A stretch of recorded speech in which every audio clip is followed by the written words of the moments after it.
Donc là à peu près tous les 3 jours on vient ramasser des girolles. Donc ça fait les jambes. et voilà, donc là je viens juste de rentrer dans le bois. Là il y en a vraiment beaucoup avec ce temps. C'est la première année de ma vie je pense où en cette saison, entre la jonction de juillet et août, que je trouve des girolles. Mais là c'est un temps exceptionnel, moi j'ai jamais vu un temps aussi pluvieux. Voilà, donc là il y a vraiment beaucoup de champignons. Donc voilà, on a le mildiou sur les tomates, un petit peu sur les pommes de terre, mais il y a d'autres ressources qui trouvent leur compte. Donc c'est pour ça qu'il faut vraiment multiplier le nombre de ressources alimentaires que vous avez. Alors les champignons ça remplace pas les tomates ni les pommes de terre en termes de vitamines, etc. Puisque un champignon je crois que c'est très très peu en calories. Voilà. Donc là on est sur une partie que j'ai fait couper il y a maintenant plus d'1 an. Et donc on voit que ça commence à repousser. Là il y a des châtaigniers qui repartent du pied. Tous ces petits buissons là, tout ça là c'est du châtaignier. Donc ça a l'avantage de se recéper. Et puis ça a aussi l'avantage que le sol soit pas complètement à nu. Je leur ai fait aussi laisser tous les branchages là. Donc ça va aussi beaucoup servir aux animaux qui se nourrissent de bois mort, hein, les insectes, les champignons, etc. Donc ça permet de pas trop détruire votre lieu, parce que quand vous faites passer des machines, que vous dessouchez et que vous vous retrouvez avec un terrain tout nu, vous gaspillez en fait tout le sol qui a été créé pendant des dizaines voire des centaines d'années. Hein. Donc faut y aller mollo. Donc là vous voyez qu'en fait toute cette coupe fait rentrer de la lumière dans le bois restant. Et donc à la frontière en fait entre cette coupe et la partie restante de forêt, vous avez une énorme pousse de girolles. Là il y en a vraiment pratiquement partout. Vous en voyez ici, là, donc ça va apporter un biotope légèrement différent sur les rebords. Et donc du coup ça sert quoi, ça sert vraiment. Donc voilà un exemple de ce que je laisse derrière moi. Ça je laisse parce que ça va pousser. C'est-à-dire qu'il y en aura pour les animaux qui en veulent, pour que les girolles fassent leur cycle, parce qu'il y en a sûrement que je vais oublier. Et puis pour les petits malins qui viennent chez les autres, il y en aura aussi un petit peu. Faut penser aux autres, parce que si là j'avais tout gratté, tout enlevé là, ici il n'y en aurait plus du tout qui poussait. Alors que là dans 2 jours, il y en a d'autres.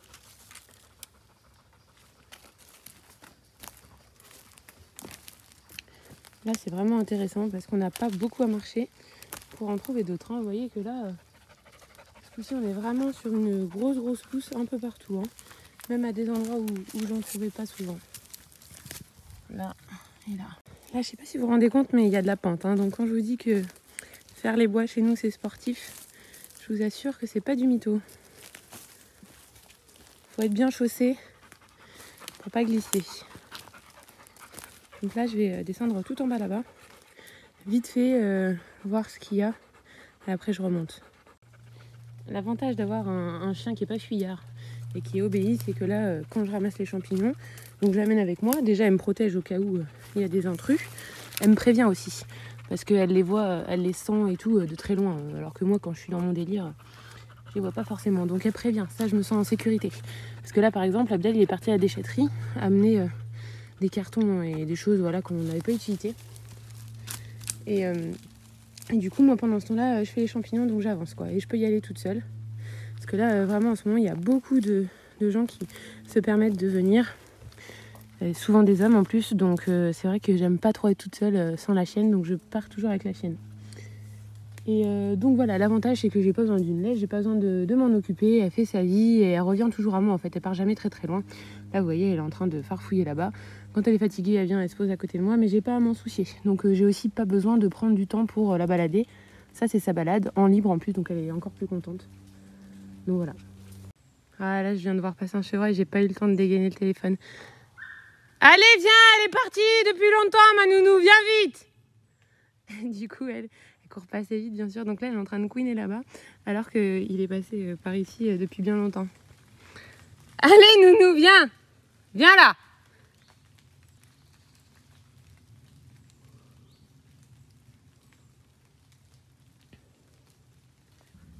Elle me voit pas. Nana, je suis là. Oh, Bibi. Oh, bébé, on a vu le chevreuil. On voulait chasser. Je vais essayer de garder mon téléphone dans la main, au cas où elle en trouve d'autres pour que vous puissiez les voir. Bon, il était tout petit celui-là, il était pas bien gras. Là encore une fois, je voulais vous montrer les effets d'une coupe. Donc ici c'est très sombre parce que ça n'a jamais été coupé depuis très longtemps. Donc vous voyez qu'au sol il y a principalement du hou, mais pas grand chose à part la litière de feuilles, hein, mais il y a très peu de jeunes arbres.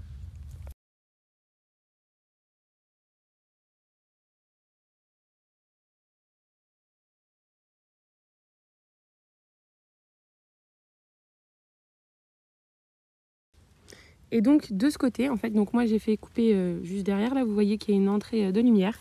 Et voilà ce que ça produit, l'entrée de lumière. Des petits chênes, des petits châtaigniers qui germent de partout. Vous voyez là c'est une mini forêt de petits châtaigniers.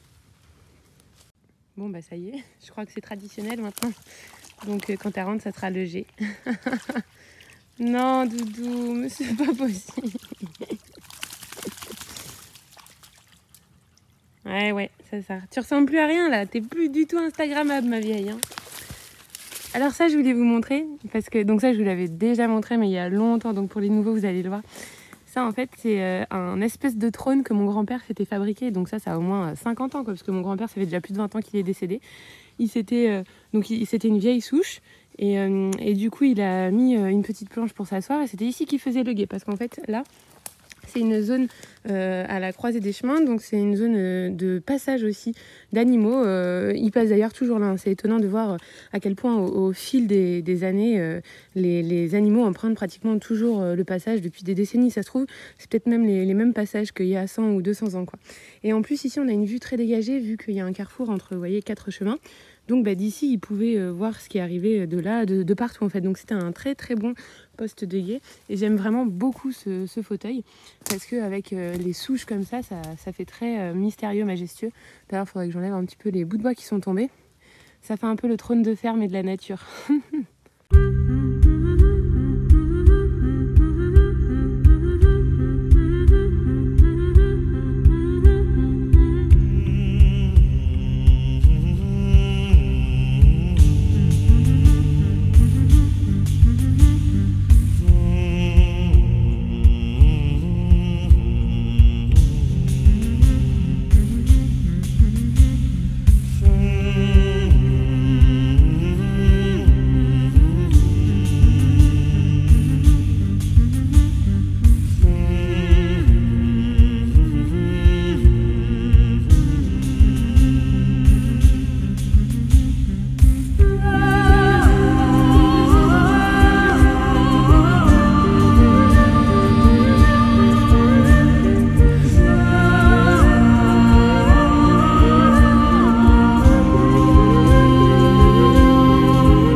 Donc aujourd'hui, on va transformer tout ça. Donc on va faire des bocaux de girolles, pas beaucoup, genre 1 ou 2.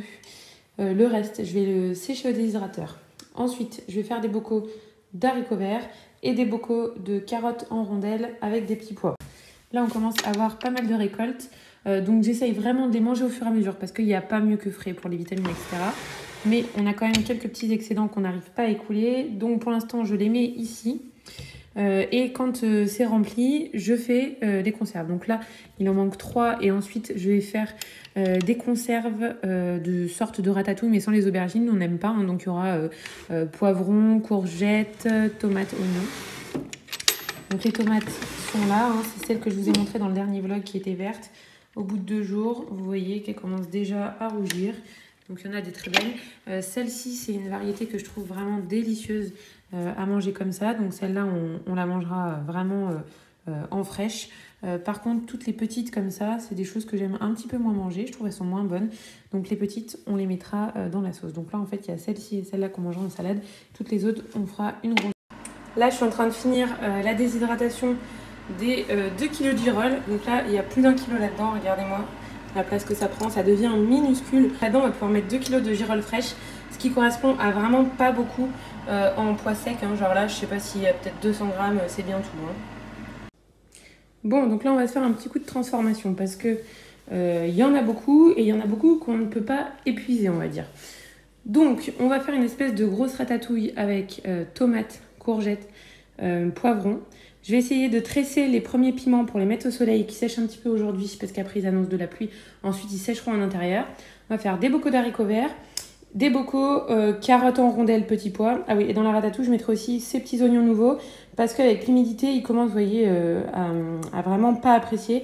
Donc là, comme il y en a des beaux, on va les mettre dedans. Comme ça permettrait de les conserver. Ensuite, là, j'ai fait sécher les échalotes au soleil. J'ai peur quand même qu'elles ne soient pas encore complètement sèches. Je vais essayer, je pense, de les coudre un peu comme les piments parce qu'en fait, j'ai pas de longues tiges pour les tresser. Donc, je ne sais pas encore comment je vais faire. Mais il faut que je m'occupe de ça aussi et de tout ça. Donc, on va faire ça tout de suite. Donc là, je suis en train de commencer à couper les courgettes en rondelles. Ensuite, on va ajouter toutes les petites tomates qui sont de calibre les plus petits parce que les grosses, on préfère les manger en salade. En général, elles sont meilleures. Les petites, elles vont toutes passer dans la sauce. On va rajouter aussi les oignons. Les oignons, on va les faire revenir en premier dans l'huile d'olive pour que ça donne un petit peu de goût. Et puis ensuite, on rajoutera tous les autres ingrédients. C'est une sorte de ratatouille en fait, mais sans aubergines puisqu'on n'aime pas trop les aubergines. Donc les poivrons vont y passer. Peut-être un piment, on va voir. Voilà, donc ça va être pour la ratatouille. Ensuite, on fera les haricots verts tout seul, au naturel. Et puis après, carottes, petits pois, carottes en rondelles. Ah oui, et aussi j'ai été ramasser du basilic qui commence à monter en fleurs. Ça, c'est du basilic cannelle. Hein. Allez, on va mettre ça à cuire et puis quand ils auront bien doré, on rajoutera les courgettes et puis les autres ingrédients. Je viens de goûter là les poivrons, ils sont délicieux. Autant les tomates, je trouve qu'elles sont moins bonnes que l'année dernière, autant les poivrons, ils sont vraiment délicieux. Ils sont hyper sucrés, fruités. Ils sont, mais oh là là, je viens d'en manger cru comme ça, délicieux, délicieux. Alors n'hésitez pas à charger jusqu'en haut, ça va beaucoup réduire. Moi j'ai même attendu que les premières courgettes réduisent et ensuite j'en ai encore rajouté pour que ce soit vraiment en quantité le plus possible quoi. Donc là le basilic, on va le couper en petits morceaux et l'ajouter. Je crois que j'en ai mis un peu trop, du coup je vais en compléter, je vais en mettre dans le déshydrateur vite fait en même temps. Vous avez vu que 2 kg ça prend vraiment pas beaucoup de place parce qu'on avait 2 grands saladiers pleins quand elles n'étaient pas sèches. Et là du coup voilà, celui-là il est ça c'est un bocal d'1,5 litre et on a commencé celui-là mais là on n'en a plus donc quand on ira en chercher d'autres on les refera sécher pour le remplir entièrement. Alors l'astuce c'est de vider les étages du déshydrateur sur un torchon. Vous en perdrez moins, vous vous embêterez moins parce que c'est quelque chose qu'il ne faut pas serrer dans les mains, c'est très très friable. Hein. Ça devient presque comme des chips croustillants. D'ailleurs, j'ai testé trempé dans le sel, c'est délicieux. Je crois que j'ai inventé un nouveau truc. On dirait des chips sauf qu'elles sont sans huile. Donc c'est super bon avec un petit goût de girole là, délicieux. Testez, vous me direz. Donc du coup voilà. Donc ça nous en fait un de girole. Et ça ira. Ça par contre pas dans la cave. Parce que même si on a mis quand même un petit joint, c'est pas stérilisé ou quoi. Donc j'ai pas envie que l'humidité de la cave rentre dedans et les fasse ramollir. Donc ça par contre, je le stocke à l'intérieur dans ma cuisine, dans les placards. Donc là j'ai fait ma petite tresse de piment. J'en ai pas beaucoup encore de mûres, donc j'ai fait au fur et à mesure. Vous avez vu qu'il y en a qui ont déjà commencé à sécher. En fait je vais pas enlever l'aiguille, je vais pas faire de nœuds. Je continuerai d'en rajouter ensuite au fur et à mesure des récoltes. Voilà, pour faire ma tresse. Ça en plus c'est du piment d'Espelette. Hein. Donc c'est vraiment ceux qui s'accrochent comme ça au soleil. Là malheureusement cet été on n'a pas la chance d'avoir un beau soleil. Donc là finalement ça s'est déjà couvert. Donc je vais rentrer ça à l'intérieur et les laisser sécher à l'intérieur en espérant que ça ira. Allez c'est parti, là on va remplir les bocaux. On prend des 3/4 parce qu'en général on ne le mange pas tout seul. On le mange accompagné par exemple de riz ou de semoule, de choses comme ça. Donc on n'a pas besoin pour deux de gros bocaux. Donc on prend des comme ça.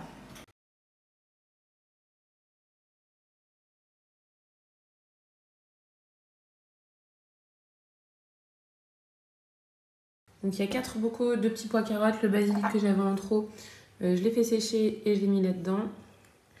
Donc il y a le basilic de 3 sortes là puisqu'en fait j'avais des restes de basilic pourpre et de basilic classique. Donc j'ai rajouté le basilic cannelle dedans.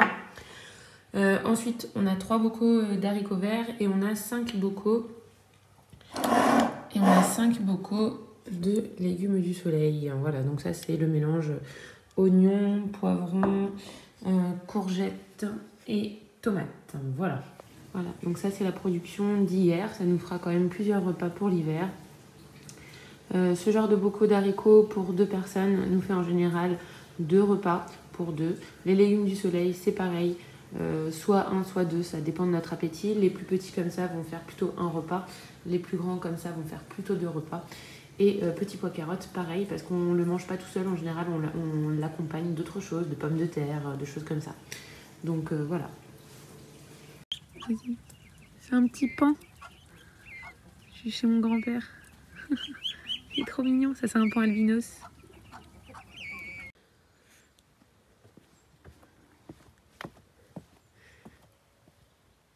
Ah, une belle petite vue sur le jardin. Donc, je vais pas vous répondre tout de suite en faisant une grosse vidéo sur les questions que vous m'avez posées dans la fac. Ce que je vais faire, parce que vous avez posé vraiment beaucoup de questions. Il y en a plus d'une centaine, sachant que chaque question, il faut du temps pour y répondre, parce que c'est pas des petites questions où on peut répondre par oui ou par non, c'est toujours des trucs où il faut beaucoup parler. Donc, ce que je vais faire, c'est que je vais vous faire plusieurs vidéos par thème, en fait, en fonction des types de questions que vous avez posées. Je vous ferai de toute façon une vidéo aussi sur l'ensemble de la maison, sur tout ce qu'on a fait en fait en 3 ans et demi. Je vous montrerai les avant-après, les photos de quand on est arrivé, les vidéos même si j'en retrouve. Je vous montrerai tout ça pour que vous puissiez voir l'évolution.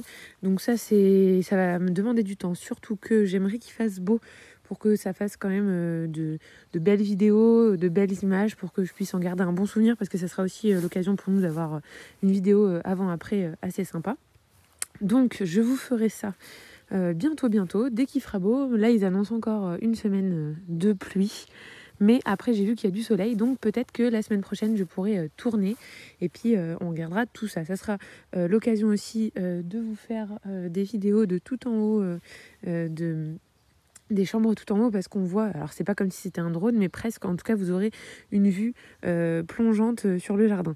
Donc ça c'est prévu. Je vous ferai aussi voilà, des vidéos, vraiment, je vous ferai vraiment des vidéos à thème. Donc voilà, c'est tout ce que je voulais vous dire. Alors je sais aussi, il y en a qui disent que des fois mes vidéos s'arrêtent brutalement. Je sais. Alors pour plusieurs raisons. Déjà la première, c'est que en général, je filme comme ça. Je prévois jamais en fait ce que je vais vous filmer dans la journée. Je fais ce que j'ai à faire, et puis en même temps je prends le téléphone et puis je filme, voilà. Mais je sais jamais quand est-ce que ça va s'arrêter en fait, parce que des fois je reste dehors jusqu'à 22h en fait, jusqu'à ce que le soleil se couche, je suis dehors. Et puis des fois je rentre et puis je ressors pas. Donc c'est vrai que j'ai pas pour habitude de penser à vous dire bon c'est la fin de la vidéo, bye bye. Voilà. J'oublie souvent, et puis au montage quand je me rends compte que c'est la fin, que j'ai rien d'autre pour finir la journée entre guillemets, et du coup je coupe comme ça. Alors en plus ça me fait rire, parce que je me dis à chaque fois tiens, je leur fais un petit coup de ma ferme autonome, hop là, comme ça on finit en queue de poisson. Voilà. La plupart, si vous le suivez aussi, vous avez l'habitude, donc ça vous change pas trop, c'est pas grave. Et donc voilà, moi ça me fait rire à chaque fois. Il y en a apparemment qui aiment pas trop, mais c'est pas grave, faut pas se rendre la tête pour ça, voilà. Donc voilà, je vous ferai une petite vidéo aussi visite du potager, parce que vous avez vu, ça a quand même bien poussé. Donc on regardera ça un petit peu plus en détail, voilà. Mais il faut que je trouve le temps de le faire. Là, ça fait une semaine qu'on est en vacances et une semaine qu'on s'est pas posé, quoi. On est toujours en train de faire un truc. Donc voilà. Vous avez pu voir dans cette vidéo qu'on a fait beaucoup de bocaux, mais là je vous ai filmé une session de bocaux, mais je peux pas vous filmer tout ce qu'on fait parce que ça serait trop long. Là, je vous ai filmé un truc, normalement c'était censé être dans le vlog 36, non c'est le 37 là, je vous ai mis, donc normalement ce que vous voyez aujourd'hui c'était censé faire le blog 37, sauf que le blog 37 je suis déjà arrivée à 30 minutes, donc du coup vous l'avez eu vous l'aurez en 2 parties. Vous avez l'impression que c'est des journées différentes, mais en fait il y a des trucs que j'ai fait le même jour. jour. Et puis des fois, il y a des choses où je fais rien de filmable dans la journée. Et donc du coup, vous avez des trucs sur plusieurs jours. Mais voilà, j'essaye de m'arranger comme je peux. Les vlogs, c'est facile pour moi parce qu'en fait, je vous traîne avec moi, je vous prends 2 secondes, je filme, je vous explique un truc. Mais voilà, pour l'instant, c'est en ce moment tout ce que je peux vous produire malheureusement. Je ne peux pas vous faire des vidéos tuto, même pour les bocaux. Je vous ai un peu montré dans le vlog 37 comment je faisais mes haricots. Mais sinon, j'ai pas le temps de vous faire des tutos. Ça me prend trop de temps. Là, on est vraiment, on est tout le temps débordé. Et si malheureusement, je vous prends le temps de faire une vidéo bien construite où il faut que je réfléchisse un petit peu avant, justement, bah là, j'ai pas le temps. Donc voilà. Donc pour les bocaux, je vous conseille vraiment de regarder sur internet, c'est très bien fait. Vous allez sur le site Le Parfait, tout est expliqué. Voilà, ça sert à rien que je vous fasse des trucs redondants. Je vous montre dans les vlogs vite fait comment je fais, les idées, pour qu'en fait ça vous comment dire, ce que je vous fais, c'est pas des tutos, c'est pour que en fait vous dites ah tiens, c'est le moment qu'il faut faire la ratatouille, c'est le moment qu'il faut faire les bocaux d'haricots. Voilà, c'est juste pour vous donner l'idée en fait de le faire pour ou même pour plus tard, pour que vous puissiez savoir qu'est-ce qu'on fait à cette période. Comment il faut s'organiser, etc. Donc c'est pour ça que je vous fais pas trop de tutos en ce moment, mais peut-être que ça reviendra un jour, j'en sais rien. J'avais plein de tutos à vous faire, je voulais vous montrer comment je fais l'huile d'amande douce pour le visage, etc. Je devais le faire cet hiver quand j'avais le temps, sauf que finalement je l'ai pas eu. Donc voilà, vous voyez, il y a plein de choses qui sont dans ma tête et puis au final j'ai pas le temps. Donc voilà, mais j'espère que déjà ce format ça vous convient et que pour l'instant ça vous suffit. Voilà. Donc là, je vous laisse sur cette petite vue des canards. Je les trouve trop mignons. Depuis qu'on a fait la dalle sous leur petit enclos, leur enclos reste beaucoup plus propre parce qu'avant, ils gratouillaient tout le temps dans la terre et du coup, ils salissaient beaucoup le bois de l'enclos. Là, ça reste plus propre longtemps et je trouve que c'est vraiment très joli.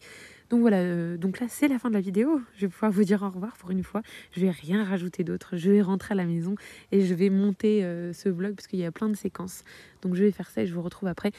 Petit point mildiou sur quelques secondes. J'ai encore enlevé une brouette de feuilles aujourd'hui. Vous voyez que là la ligne se dégarnit peu à peu. Hein, il reste plus que le bout.